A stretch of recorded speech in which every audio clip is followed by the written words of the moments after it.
The Athenian general, Miltiades. He saved Athens, then fell to Athens. In late summer 490 BCE, the course of Western civilization balanced precariously on the shores of a Greek bay. Some 10,000 heavily armored Athenian citizen soldiers stood atop foothills overlooking the Marathon Plain, gazing down at an invading Persian force of over 25,000 troops. The Greeks were outnumbered, exhausted, and acutely aware that their democratic experiment was days from total annihilation. Conventional ancient warfare dictated cautious defensive formations, yet a 60-year-old Athenian general named Miltiades saw an opening. He ordered his men to do the unthinkable: lower their spears, tighten their heavy bronze shields, and charge at a dead run across 1 mile of open plain directly into the teeth of the Persian Empire. The audacious maneuver shocked the invaders, shattered their lines, and changed history. To understand how a former tyrant became the savior of Greek democracy, one must look at the complex and ruthless life of Miltiades. Miltiades the Younger, born circa 555 BCE, died 489 BCE, was an Athenian nobleman, statesman, and military general.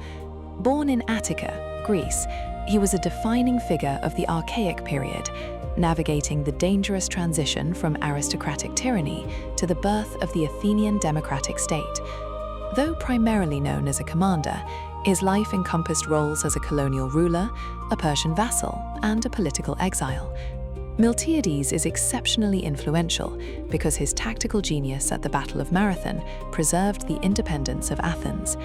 By halting the first Persian invasion of Greece, he secured the survival of the political, philosophical, and cultural bedrock upon which Western civilization was subsequently built. The world Miltiades entered in the mid-6th century BCE was dominated by aristocratic clans vying for wealth and influence. He was born into the Miltiades, a prominent family claiming descent from the mythical hero Ajax of the Trojan War. His father, Cimon Colemus, was a man of staggering wealth, famous throughout the Greek world for winning the 4-horse chariot race at the Olympic Games 3 consecutive times. Despite his athletic triumphs, Cimon's political life was perilous under the Pisistrates tyrants in Athens. His overwhelming popularity eventually led to his assassination by the sons of Pisistratus. Miltiades was named after his uncle, Miltiades the Elder, who had traveled to the Thracian Chersonese, modern-day Gallipoli, to establish a semi-independent principality.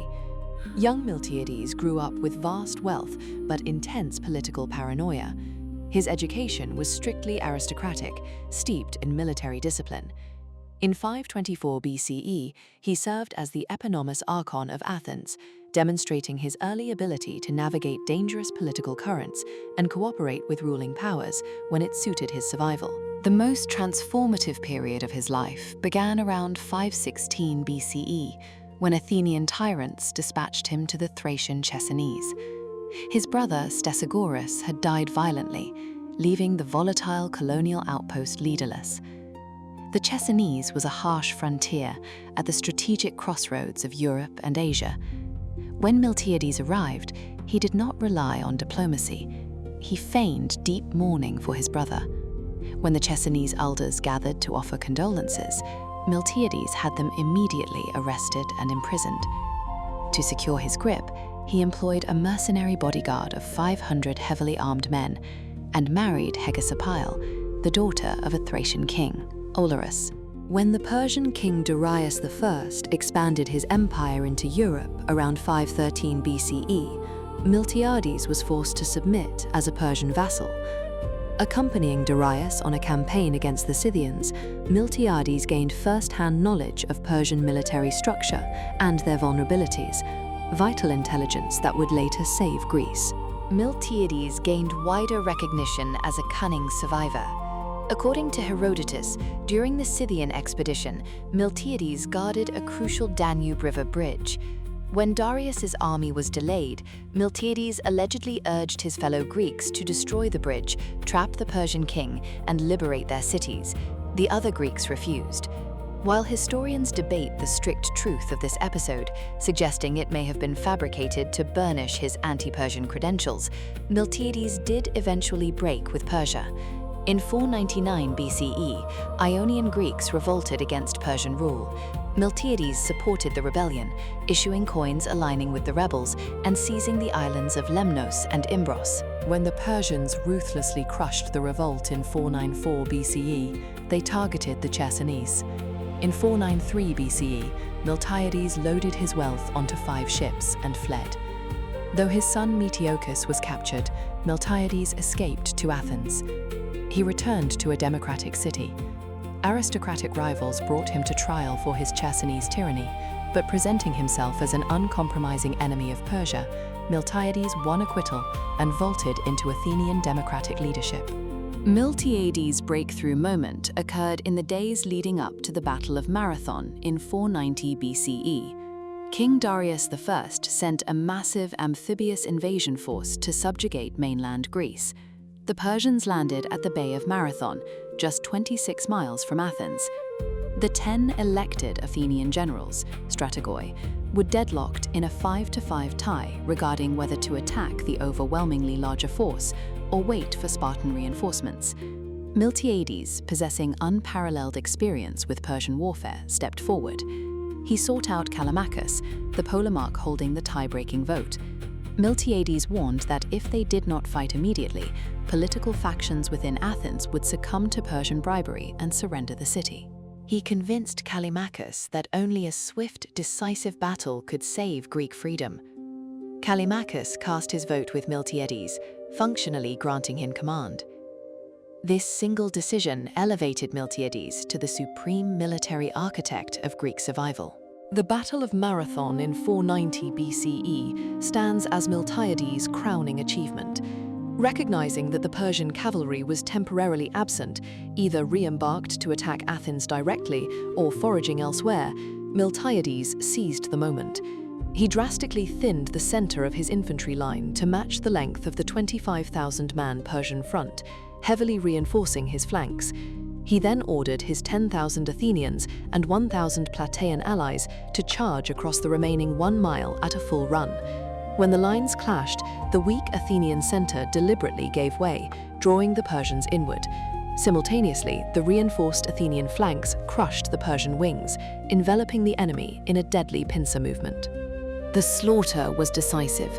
Roughly 6,400 Persians were killed, and 7 ships were captured, compared to just 192 Athenian dead. Realizing the surviving Persian fleet was sailing to attack undefended Athens, Miltiades ordered his bloody troops to march 26 miles back to the city. They arrived just in time. The demoralized Persians turned their ships around and sailed back to Asia. Miltiades is famous primarily because he proved that the supposedly invincible Persian Empire could be defeated in pitched battle. Before Marathon, as Herodotus noted, even to hear the name of the Medes caused terror to the Greeks. Miltiades shattered that psychological barrier.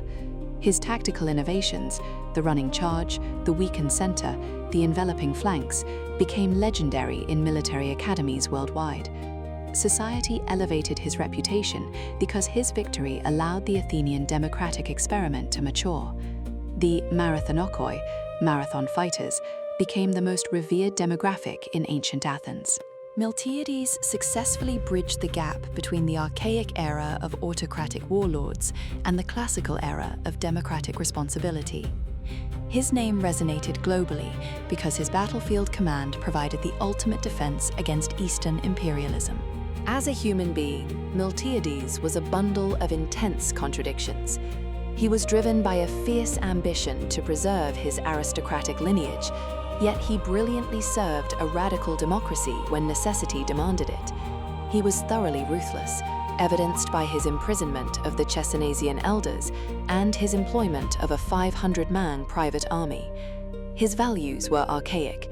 He proudly traced his noble birth back to the heroes of the Trojan War. His working style was highly proactive and impatient. He detested long debates, preferring swift, unilateral action. This was his greatest strength on the battlefield, where split-second decisions were a matter of life and death.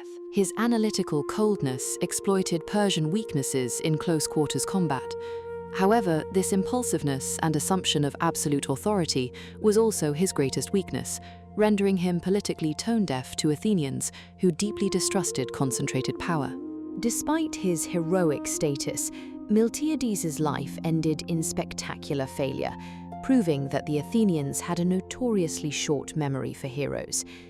In the spring of 489 BCE, less than a year after Marathon, Miltiades leveraged his immense popularity to request a fleet of 70 ships from the Athenian assembly. He sailed to the island of Paros, ostensibly to punish them for supporting Persia, but sources suggest he was motivated by a personal grudge. The expedition was a miserable, prolonged failure. After a 26-day siege, Miltiades failed to capture the island and suffered a severe leg wound attempting to leap over a sanctuary wall. He returned to Athens incapacitated. His political enemies immediately charged him with deceiving the Athenian people. Because of his gangrenous wound, Miltiades was carried into the courtroom on a stretcher. The assembly found him guilty, sparing his life but levying an astronomical fine of 50 talents. Unable to pay, Miltiades was thrown into debtor's prison, where the infection consumed him. He died in a cell shortly thereafter, at the age of 60 or 61. Miltiades' influence was profound and multi-generational. In the short term, he saved Athens from physical destruction and mass enslavement. He brought the Greeks a crucial 10-year window of peace before the second Persian invasion under Xerxes in 480 BCE. Without the morale boost of Marathon, it is highly unlikely the Greeks would have possessed the confidence to resist at Thermopylae and Salamis. His impact on politics secured the cradle of democracy. By saving Athens, he allowed the subsequent golden age of Pericles to occur, which gave the world revolutionary advancements in theatre, philosophy, art, and architecture. Furthermore, his bloodline shaped history. His son Simon paid off the 50-talent fine and became a powerful general leading the Delian League against Persia.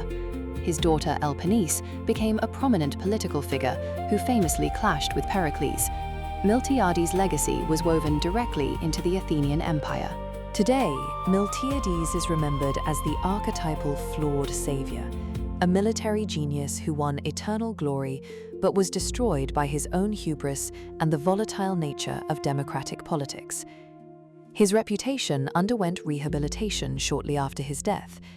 The Athenians erected his statue at Delphi, and he was prominently featured in the painting of the Battle of Marathon in the Stoa Poikile. In modern times, archaeologists discovered a bronze helmet at the sanctuary of Zeus in Olympia, bearing the inscription, "Miltiades dedicated me," widely believed to be his Marathon helmet. His name is invoked in military academies for envelopment tactics, and he is a central figure in Greek-Persian historical debates. He remains a national hero in Greece, embodying the spirit of resistance against overwhelming odds. The life of Miltiades is a profound study in the duality of human ambition and the razor-thin line between glory and ruin. He was a tyrant who fought for democracy, a Persian vassal who became Persia's greatest nightmare, and a national savior who died a disgraced prisoner. His journey reveals that history is rarely made by perfect men with unblemished morals. It is forged by complex individuals who possess the courage to act decisively when the world hangs in the balance. Miltiades did not fit neatly into the democratic ideals of the city he saved, yet without his aristocratic audacity at Marathon, those ideals would have been extinguished in their infancy. He stands as a stark reminder that while a society may demand purity from its leaders in times of peace, it is often the relentless, flawed pragmatist who is required to save it from the fire.